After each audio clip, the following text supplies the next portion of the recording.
नमस्कार दोस्तों। Sushant Singh Rajput suicide case में हर दिन नए मोड़ आ रहे हैं। आज दोपहर के 12 बजे रिया चक्रवर्ती अपने भाई शौविक चक्रवर्ती के साथ ईडी मुंबई के ऑफिस में अपनी स्टेटमेंट देने के लिए पहुंची थी। ईडी उन पर मनी लॉन्ड्रिंग के जो इल्ज़ाम लगे हैं सुशांत सिंह राजपूत की फैमिली द्वारा, उस पर इन्वेस्टिगेट कर रही है।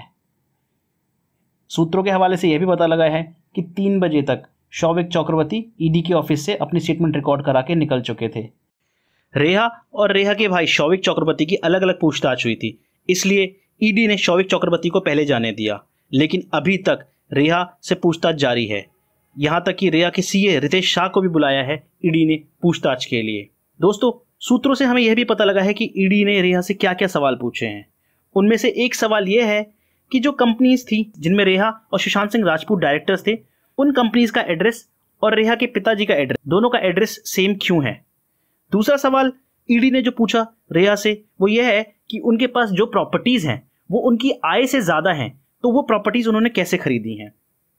तीसरा सवाल जो ईडी ने जो पूछा वह ये पूछा है कि रेहा और उनके भाई शौविक, उनका आखिर क्या किरदार था इन कंपनीज को चलाने में, कि वो क्या रोल प्ले करते थे। हमें यह भी पता लगा है कि रेहा ने यह बताया है ईडी को कि उन्हें अपनी प्रॉपर्टीज के लेन देन की डिटेल्स अभी याद नहीं है। फिलहाल दोस्तों, एक नया खुलासा और हुआ है इस पूरे सुसाइड कांड में। वह यह है, रेहा की कॉल डिटेल्स मिली हैं जिनमें यह दिख रहा है कि रेहा ने पिछले 6 महीने में सिर्फ 146 बार सुशांत सिंह राजपूत से बात की थी, बल्कि वहीं उन्होंने उनके स्टाफ से 800 बार से ज्यादा बात की है। तो यह बात अजीब सा सवाल पैदा करती है कि आखिर जिसे वो अपना बॉयफ्रेंड क्लेम करती थी, उससे उन्होंने सिर्फ 146 बार बात की है और उनके स्टाफ से 800 बार से भी ज्यादा बात की है। ईडी ने श्रुति मोदी को भी गौरतलब किया है, जो कि सुशांत सिंह राजपूत की पुरानी बिजनेस मैनेजर थी। यह सामने आया है कि श्रुति मोदी और रेहा चक्रवर्ती के बीच में पिछले 6 महीने में 808 बार बात हुई है।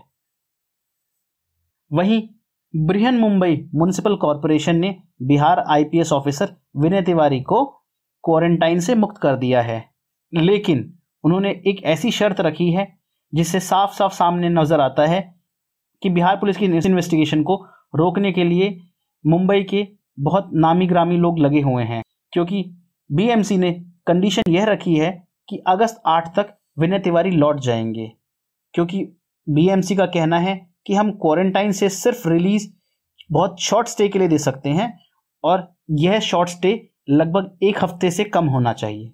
वहीं बीजेपी लीडर आशीष शेलार ने नया इल्जाम लगाते हुए यह बोला है कि सुशांत सिंह राजपूत की साइकियाट्रिस्ट, जिनका नाम सुजैन वॉकर है, वह भी कहीं ना कहीं रिया चक्रवर्ती से मिली हुई थी सुशांत सिंह राजपूत की इस हत्या में।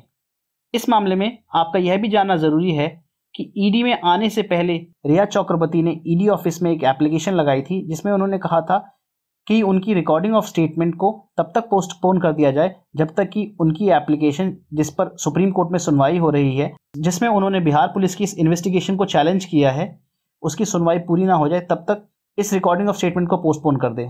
लेकिन ईडी ने इस रिक्वेस्ट को सिरे से खारिज कर दिया और आखिर थक हार कर रिया चक्रवर्ती को ईडी ऑफिस आना ही पड़ा।